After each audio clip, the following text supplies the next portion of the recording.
Our next speaker, Dr. Greg Bixler, and the organization he leads, is working to get the right technologies out into the field. They have worked on hand water pumps. They are working on self-closing valves on those community faucets that drip so often. We've all probably seen them. They're working on finding solutions for those valves, and they're even looking at ways to use technology to monitor the pumps so they know when they break and how often they're being used. Greg Bixler is the CEO and co-founder of the organization Design Outreach. Before earning a doctoral degree in mechanical engineering from the Ohio State University, he worked in industry from Battelle. Any Ohio State grads? I gave Florida a shout out, so no. Okay, good. Okay, we got one. Okay, go Buckeyes. Greg teaches a course on appropriate technology for developing countries at OSU. He is the resident director of the OSU Service-Learning Program, and it is the advisor of the OSU student chapter of Engineers Without Borders. Greg has worked in 23 countries with Design Outreach, and he is passionate about using his engineering talents to serve others and live out his Christian faith. Greg, thank you for your willingness to come and share both your knowledge and experience with us today. Give him a warm welcome.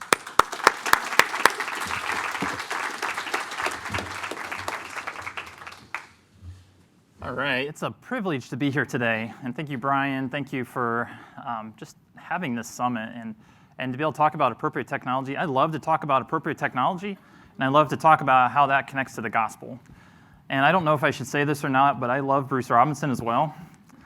Those of you who might know Bruce, he's a missionary legend, and I describe him as a cross between Mother Teresa and Bruce Willis. It's true. And I love Bruce. Amazing ministry he and Deb, his wife, have done in Northwest Haiti. So I get to talk about myself. Let's talk about Greg for a second. I have 3 amazing kids, as every father would say, and a lovely wife who has been a huge part of Design Outreach since the beginning. I've had the privilege of going to 25 countries, and this is an Ohio boy who grew up and didn't think that another country was anything besides Canada. Sorry, it doesn't count. And then I get to teach at Ohio State, like 1 class a year now, on appropriate technology for developing countries. And this timeline really started as a young engineer at Battelle Memorial Institute, which is a big research and development company, most famous for designing the copying machine years ago. And after a few years of working, I got to go on this short-term mission trip that changed my life. I'm sure a lot of you have a similar story. And I got to go to Central Asia, and I saw a couple things for the first time. I saw extreme poverty, and I saw how people could use their occupation and mission. And I was sold. I didn't know what that meant, but I was very interested. This started this humanitarian engineering journey in my life, a calling, something that just completely changed my life and my whole family. And we started Design Outreach, a Christian humanitarian engineering nonprofit. We're dedicated to helping the most marginalized and low-income communities create appropriate technologies. And I got to go back to Ohio State and be able to teach and start with full-time with Design Outreach a few years later. I always have to give credit to my family. My wife, Mary Hannah, grew up in Brazil as a missionary kid. And when she met me originally, she thought she was marrying a normal guy with a normal job. You all know what that's like. But a huge part of the ministry, and my kids are as well. Did you know that 90% of the world's technologies are only developed for 10% of the population? All this stuff in this room is an anomaly. This is not normal. Many of you know this firsthand. This means that hundreds of millions of people are left behind. They don't have technologies that make sense for them. They don't have technologies that can literally save their lives. But that's just a statistic. Why does that matter? Well, because I'm an engineer, I like numbers, I'm going to throw up a big number. 840 million. This represents the number of people in our world today who don't have access to safe water. Now, this isn't people who have like a running sink, faucet, and flush toilet. This is people who don't live within a half a kilometer of a water source. This is a catastrophe. And in fact, this number gets worse every year. It used to be 663 million, it used to be 783 million, and now we're 840. It's a huge number, so how do we wrap our minds around this? Well, let's go with a slightly smaller number, 2,300. This represents the number of people that die each day because of waterborne disease. This is the majority of the people are under the age of 5. This is a catastrophe. The Christian church can do something about this. This is a solvable problem.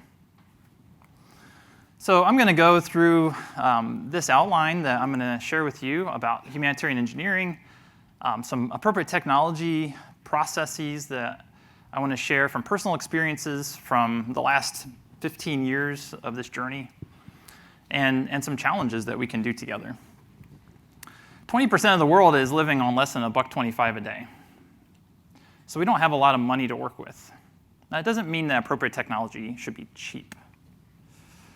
Holding that thought, let's look at where the money is. Look at the world at night where the lights are. When we can leave lights on at night, that means we have a lot of money. So in America, you see where we are, in Europe, some other places around the world, Japan.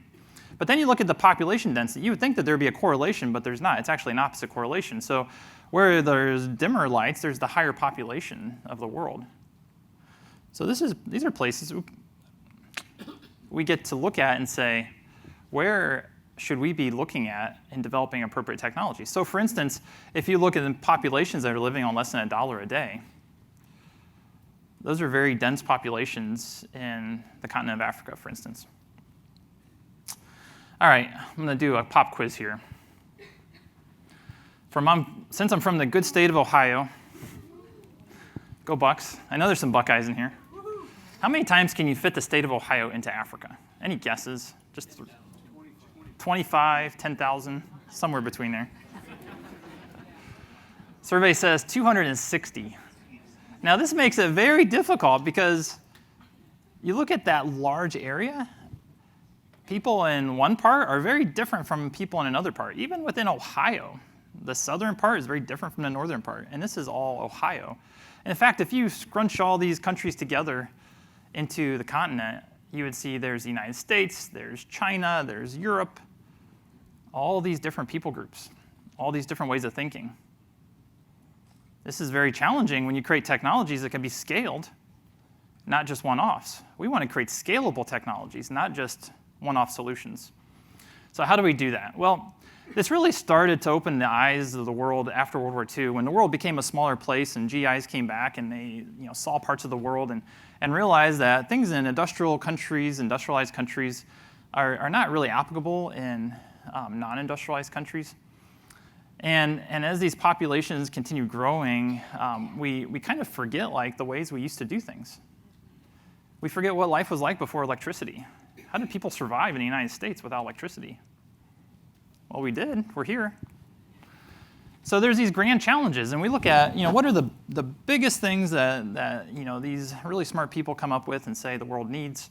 And the things highlighted are like making solar energy economical, which has been done because there's a lot of application in developed countries.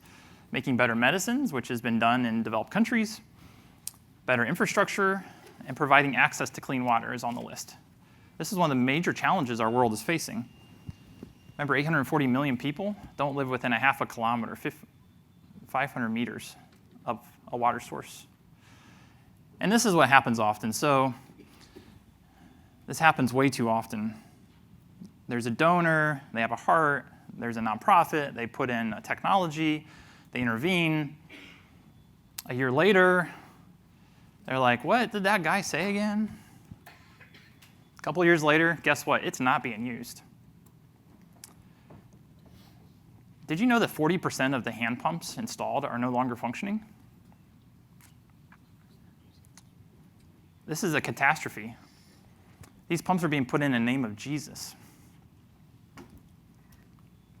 So what about this? When we think about technology, we think about this. Pull out your smartphone.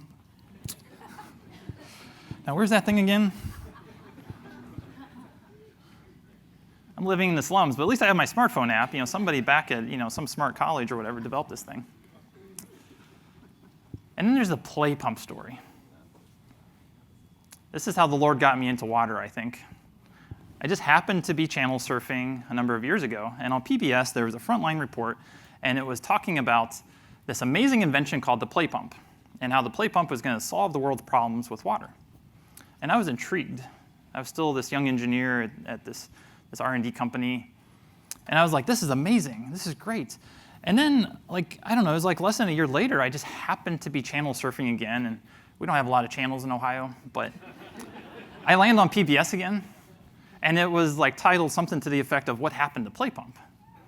Wait a minute, this was the best technology that was ever invented. All these celebrities were raising money, millions and millions of dollars being spent on this technology and putting it out across developing countries and in Africa specifically.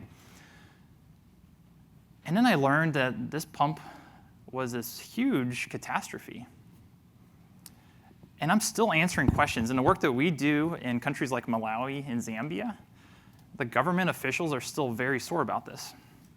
They're still bringing this up in conversation. And in fact, what happened? Well, here's a report that never got published from Mozambique.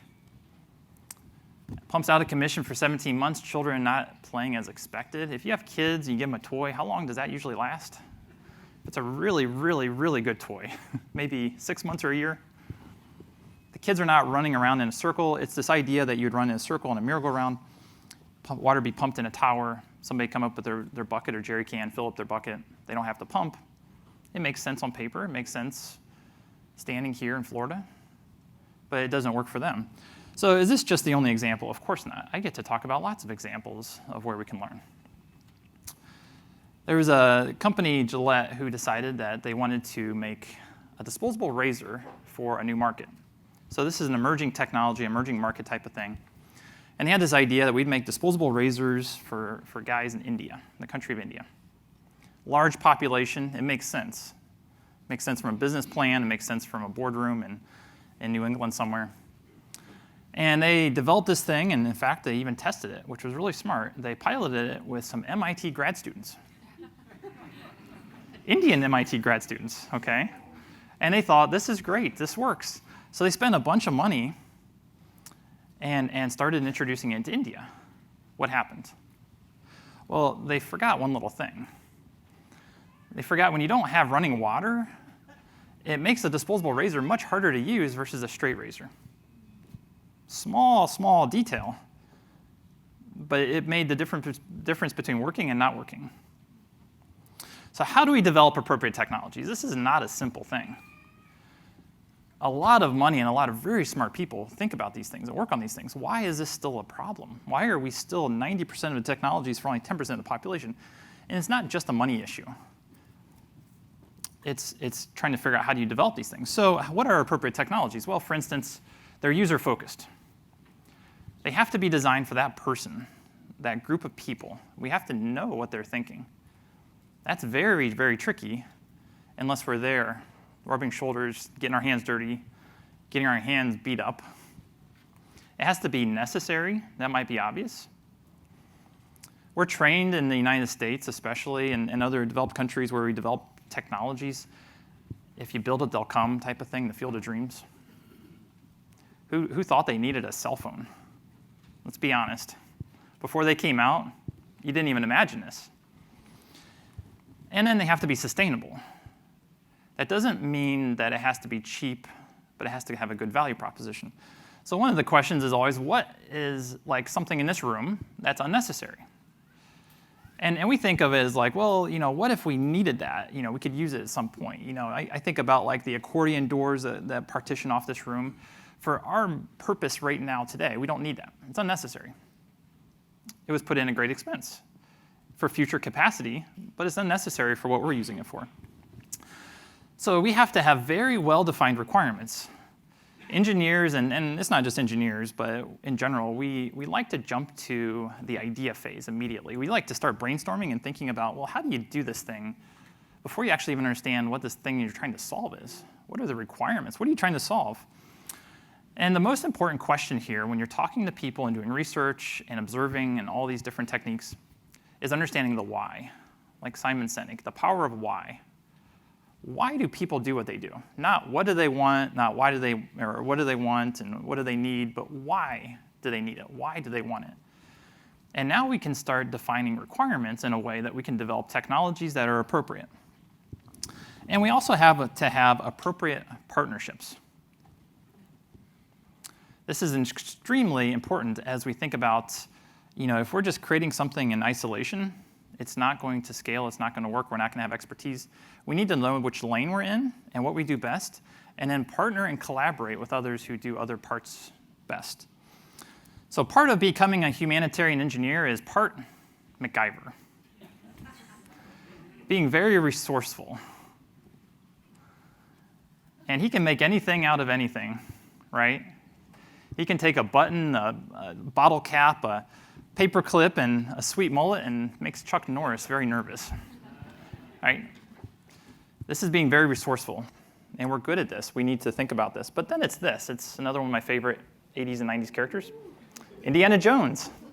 This is getting out into the field and getting into the danger areas. I know a lot of you come from Haiti. That's a dangerous place. Thank you for being God's hands and feet there. This is part of becoming a humanitarian engineer and knowing how to develop these technologies.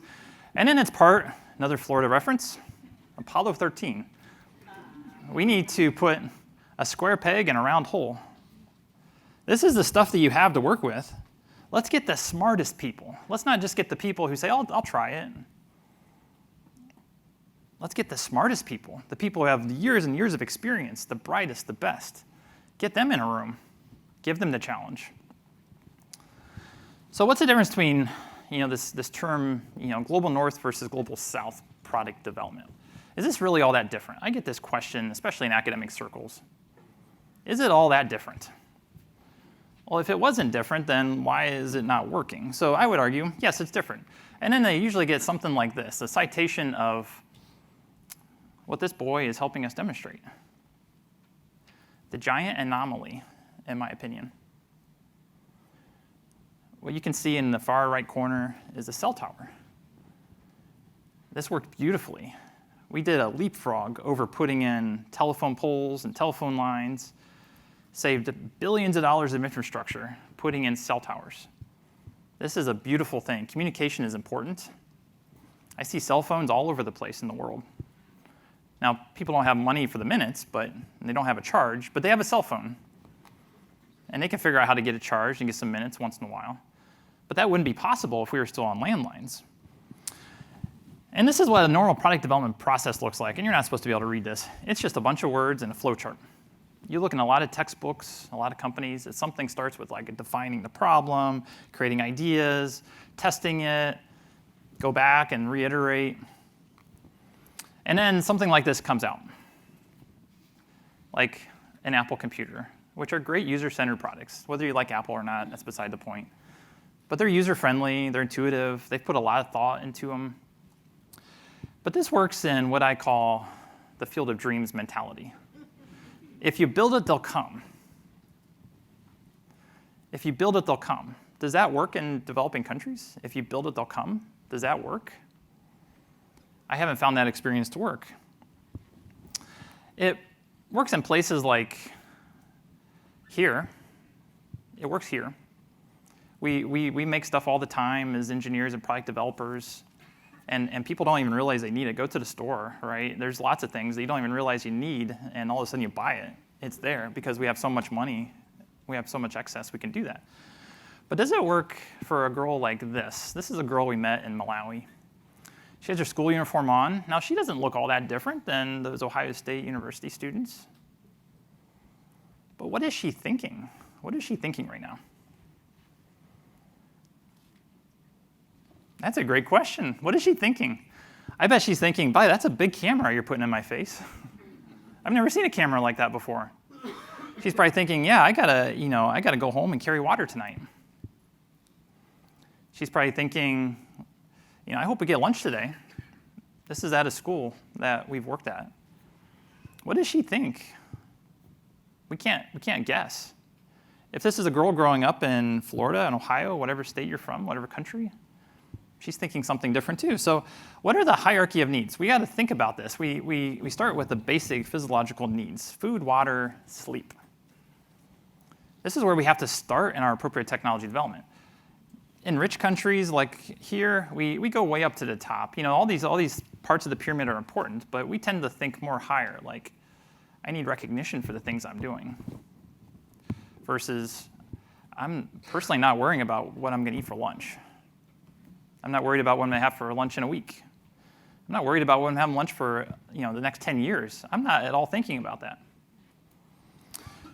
And we have to think about the cultural aspects. Culture is like an iceberg. Most of it is underwater. Most of it you can't see. That girl, we can make all sorts of assumptions, but most of what she's thinking is buried deep in her mind. It's like this iceberg. Most of the iceberg is buried deep underwater. There's lots of processes, but one that I really prescribe to and like is this human-centered design process that a company, Ideation, came up with and creates a nice book on this. But basically, it starts with the inspiration phase, where you're understanding the problem and the people and the requirements. Then you go to the ideation, creating the solutions. And then you go to the implementation, which is getting it into the field and all the aspects behind that: piloting, advocating, all the important things. I'm going to talk about a little bit before and after field work. I've led a number of student groups and so forth and to developing countries. And I always start with this. You make a plan, you work the plan, but you plan for the unexpected. The late, great Coach Hepner. It never works out the way we think it will. That doesn't mean we don't start with a plan. So what do? Before we get there, it's all the pre-travel work. I would say 80% of our work is done before we go anywhere. It's understanding the people, the constraints, the culture, language. And then when you go to the field, you try to blend in, disappear, live like a local. I'm especially good at this. 6'6" Mzungu. Okay, there's certain things that, it's a lifetime of work, but I try to utilize the end users as co-designers. So it's not us coming and saving them. It's not us coming and designing for them. It's not us coming and bringing a technology. It's us coming to help equip them. And then it's the post-travel. It's taking the lessons learned. It's reiterating. It's going back and learning, often licking our wounds. Because the first time we try something, it's probably not going to work. The second time we try it, it's probably not going to work. The third time we try it, it's probably not going to work. But Lord willing, by the fourth time, you'll get it. And that's pretty true for most product development. So what are some examples of technologies that are out there? And it's just a sampling. To be honest, there's not a lot of examples, but appropriate technologies that people have come up with. So for instance, like this Nocero solar-powered light bulb. Indoor lighting is a big issue. This seems to work pretty well. I know the founder has started this company, and they have these in a lot of households, providing illumination. Then there's Don Schoendorfer's free wheelchair mission. He had this idea of having a low-cost wheelchair solution for people without mobility, which I had no idea until I started seeing some of this in places like Kenya. But it's like a fraction of the price of a wheelchair that you buy in America. Then you have things like the one laptop per child. There's kind of degrees of where does that fit on that pyramid. This crank thing that you can power your laptop because every kid in the world needs computers. And then water backpacks, so water transportation. This is a big issue of getting water safely from a source, keeping it safe, keeping uncontaminated. This is an example of it works in some situations. In some situations, it's a struggle because what are people putting on their backs besides water? Babies. Who's carrying the water? The women. Then there's the roller type devices. I know there's one out at Echo Global Farms as well. Transporting water as long as it's relatively flat, not mountainous, rocky terrain. There's things like the Life Straw, which is an example of a water filtration. Lots of water filters out there. And we have the Pure tablets, which is taking a bucket of really nasty water and putting this powder in and stirring it for a long time, and good water comes out. So these are examples of companies that have really put a concerted effort into developing a technology, and to one degree or another has worked. It doesn't mean it works in every case. And then there's the life pump, and I'm going to talk about life pump here as a case study, as an example of what design outreach has been heavily involved in. To begin, design outreach, as I mentioned, we're a Christian humanitarian engineering nonprofit. We work with the most marginalized and low-income communities, and we see ourselves as bringing together a collaboration of partners. So partners from academia who are really great at doing research and papers, and I've been one of those, so I know what that's like. And then we have partners from industry who know how to build stuff and manufacture and scale manufacturing. We have nonprofit partners, like a lot of you, missionaries, who are the boots in the ground, the eyes and ears in the field. And then we have donors, people like us, who help pay for these things. You know, we're just stewards of the money God's entrusted to us, but we want to be good stewards. We want to see it work. So we want to pull it together and make it all work together. We partner with a number of organizations, some of the biggest being like World Vision in 100 different countries, and universities like Ohio State, but a number of different organizations that have been part of this. It turns out that engineers are very expensive, which is one of the reasons why 90% of the world's technology is designed for 10% of the population, the 10% that can afford expensive things. So we knew this, and we got started and said, okay, God, you've called us to do something about this. We don't have the resources. Let's ask people to volunteer. It turns out that a lot of people felt the same calling. So we have a large group of volunteers who help develop these technologies, and that's how we're able to do this affordably. I'm going to start with the inspiration. So remember, inspiration phase, then ideation phase, and then implementation. So how did we get started? Well, we started in the inspiration phase with a conversation with a missionary legend from the Central African Republic. Basically sat down in a coffee shop and said, we are engineers. We want to help you spread the gospel. What do you need? Has anyone ever asked you that question? Right away he said, pumps. Pumps are a problem. We put in water pumps, but they break after like 6 months or less, and then it's hard to get back out and repair things and maintain things. And then the other issue is the pumps, they don't go deep enough. There's a lot of places where there's water, but the pumps are just not deep enough. And I'm sitting there in this coffee shop thinking, we sent a man to the moon 40 years ago now. Why is this problem still here? Why is this problem still here? And so we started looking at these different, literature, journal articles, and talking to people at different, conferences and so forth. Interviewed people. We got all this information, all this head knowledge, and tried to understand what the issue was, what the challenge was, what is our wish list of requirements. A lot of reports on these things. You can read these. There's a lot of papers out there, a lot of conferences that talk about water problems. But we had to go firsthand and see ourselves. So we go to Malawi, and we see this mud puddle. It's about this big around, about this deep. And we first realized there's not a lot of surface water out there, at least in the very rural areas that we're working in, the most marginalized, still where hundreds of millions of people live. Not the peri-urban, not the urban, the very rural. There's not enough water to do what they need with water. And then there's the contamination of that water. We gave this girl, this is in northern Ethiopia, we gave her a clear cup and said, would you please hold this up? There's a nice big reservoir in the back, but there's an animal. What do animals do when they get in water? They contaminate it. This water is not something they should be using. And then there's the amount of time it takes to carry that bad water. This girl back in Malawi, she's learning how to carry water because this is what she's going to do most of her life. She has her school uniform on, but she's learning how to carry water. And then there's the hardware itself. So once again, as an engineer, I wanted to look at the technology. We're not the first ones to think that the world needs a pump. There's nothing new under the sun. However, we're in Haiti, and this girl is like pushing on this handle on this India Mark II pump, and her feet are off the ground because her body weight's not enough to push that handle down. These pumps are really hard the deeper they go. And then there's the broken pump issue. There's some new, very credible research coming out that shows 40% of pumps are broken. And that means completely non-functional, not producing. I'm bouncing along this road with one of our missionary partners in Kenya about a year ago now and came across this situation. What you see in the foreground is a broken pump, common sight, very tragic. What you see in the background are some clothes hung up on these tree branches. There's a dry riverbed, and we drove through, and there were some girls, a couple girls who had dug about 5 feet into the dry riverbed, and there was about this much water at the bottom of the hole, and they had a teaspoon spooning out that water. There's a pump. within a stone's throw away. There's some donor, probably in America, who still feels really good about this pump. And as if that's not bad enough, there's another untold story, what we call seasonal boreholes. So in other words, water is here during the wet season, when it rains, and the pump is set in the water. During the dry season, which starts, the peak of it's like October for Malawi, it flips like this. Your pump is above your water line.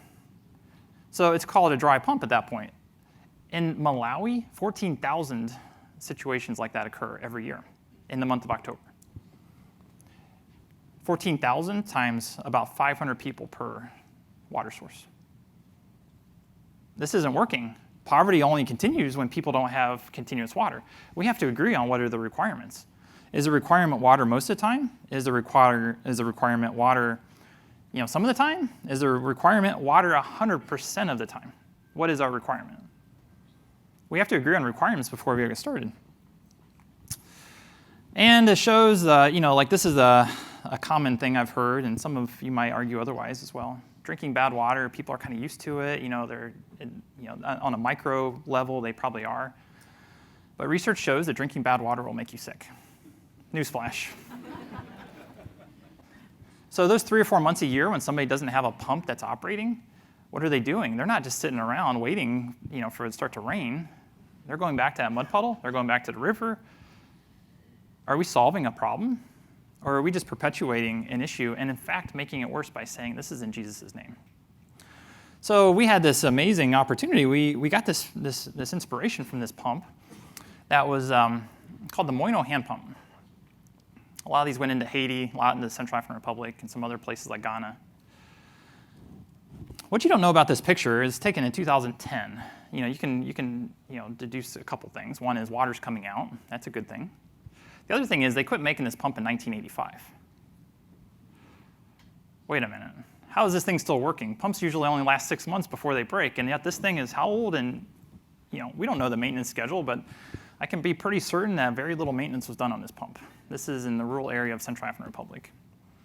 So we started learning about this thing called progressive cavity pumping technology. It turns out this was also made by an Ohio company.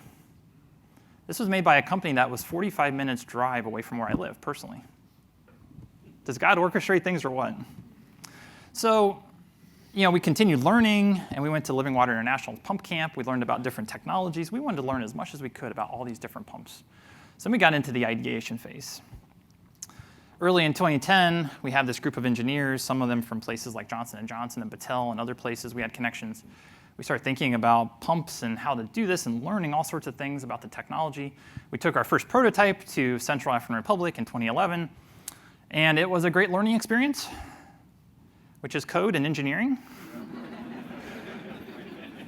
Yeah, it didn't work. And we learned what was wrong.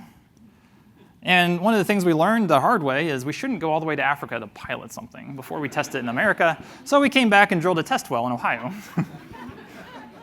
Now, of course, there was good reasons for this. We didn't have the money, or at least we didn't feel like we had the money to drill a test well. And so then we put this pump together. It kind of looks like this schematic where there's this progressive cavity pump.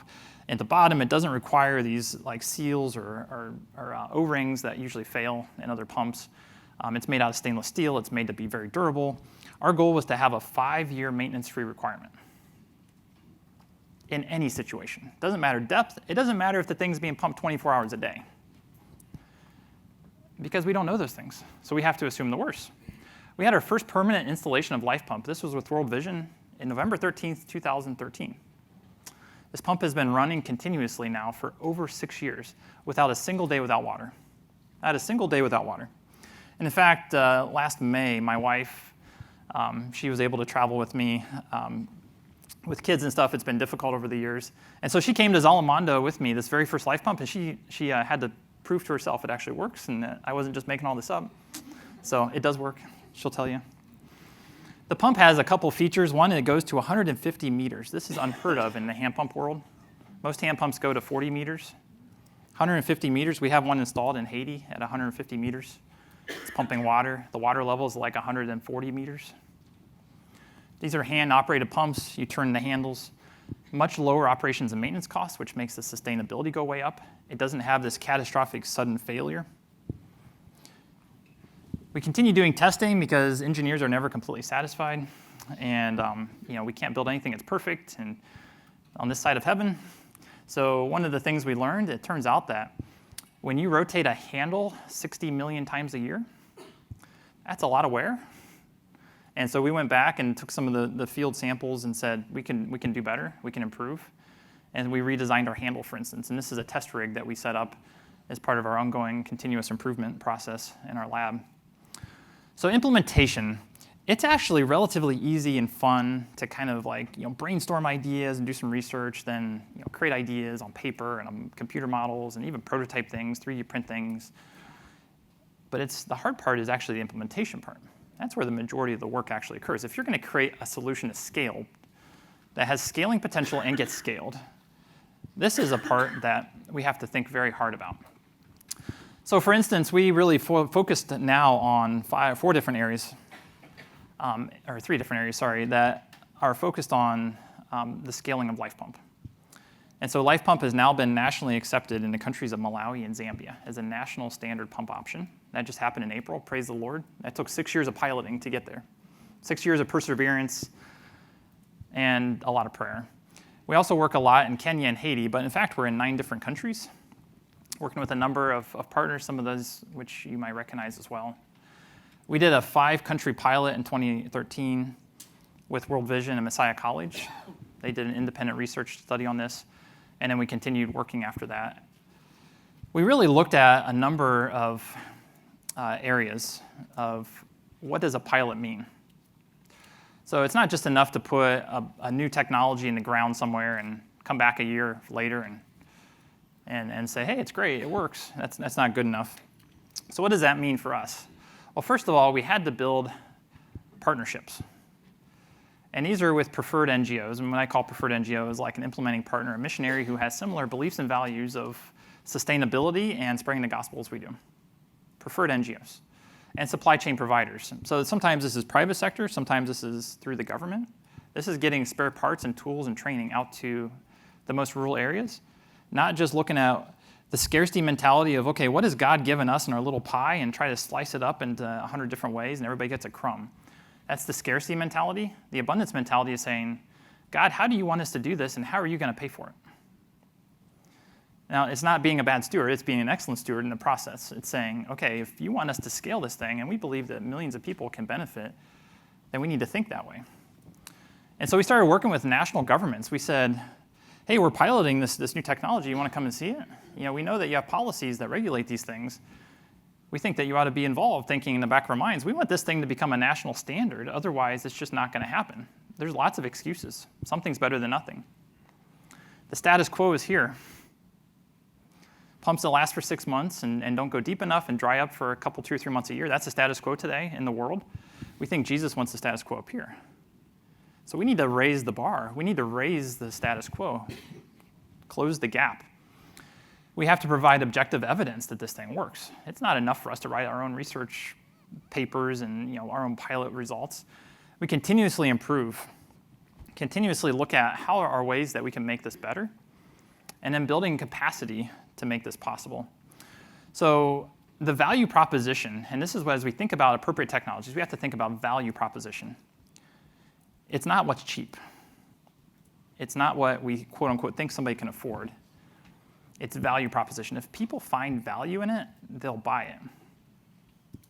I've been in a lot of rural communities, and against my own wishes, they don't listen to me. They throw like this big, to do for you.